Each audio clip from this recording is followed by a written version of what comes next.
Hi అండి. Hi. ఏం చేస్తున్నానో తెలుసా అండి? ఉప్మా చేస్తున్నానండి. బొంబాయి రవ్వ ఉప్మా. అది ఎలా చేస్తాను అనేది చూపిద్దామని వీడియో తీస్తున్నానండి.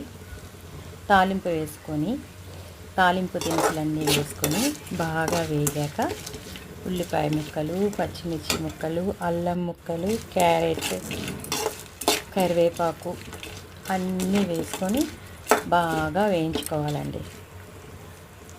అలా వేగేటప్పుడు కొంచెం ఉప్పు వేసుకుంటే తొందరగా ఉల్లిపాయ మగ్గిపోతుంది. ఓకేనా అండి?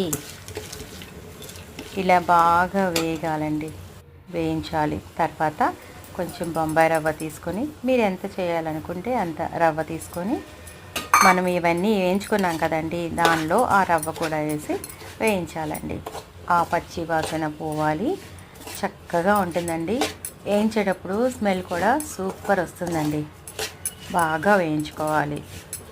మొత్తం అలా వేయించితే మనం వేసిన ఆ తాలింపు కానీ, నూనె కానీ, ఉప్పు కానీ అన్నీ అబ్జర్వ్ చేసుకుంటుందండి. చాలా బాగుంటుంది. తర్వాత మామూలుగా ఎసరు పోసేస్తారు కదా, అలా కాకుండా కొంచెం వేడివేడిగా మసులుతూ ఉన్న వాటర్ పోసుకుంటే తొందరగా ఉప్మా రెడీ అయిపోతుందండి.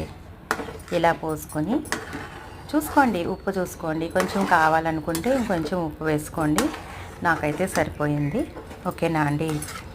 ఇలా చేసిన తర్వాత ఇది కొంచెం మగ్గాల్సి ఉంటుందండి. మళ్ళీ అలా బాగా మగ్గాలి. మగ్గితే ఉప్మా రెడీ అయిపోయినట్టేనండి. మీరు ఇలా చేస్తారో లేదో నాకు తెలియదు. నేనైతే ఇలానే చేస్తానండి. ఇలా చేస్తే టేస్ట్ చాలా బాగుంటుందండి. రవ్వ పోసుకొని ఎసరు పోసుకున్నాం కదా, ఇది కాసేపు మగ్గాలండి. మూత పెట్టి మగ్గించుకుంటే మగ్గిపోతుంది. ఒక్క 5 మినిట్స్ అండి, వెయిట్ చేస్తే చాలు. ప్లేట్లో పెట్టుకొని తినేయచ్చు. చూసారా ఎంత కలర్ఫుల్గా ఉందో? చూడండి, ఉప్మా రెడీ అయిపోయింది. ప్లేట్లో సర్వ్ చేసుకుంటున్నాను. చేసుకొని వేడి వేడిగా మన ఇష్టం అండి. పంచదారతో తినేవాళ్ళు పంచదార, నిమ్మకాయతో తినేవాళ్ళు నిమ్మకాయ, చట్నీతో తినేవాళ్ళు చట్నీ. నేనైతే పుదీనా చట్నీ చేశానండి. అల్లం చట్నీ ఉంది, అందుకే అన్నీ వేసి చూపిస్తున్నానండి. ఇలా వేసుకొని తింటే ఉప్మా సూపర్ ఉంటుందండి. అలా ఎలా కాదు, చాలా బాగుంటుంది. ఉప్మా అంటేనే ఇంట్లో చాలామంది అమ్మో ఉప్మానా అంటారు.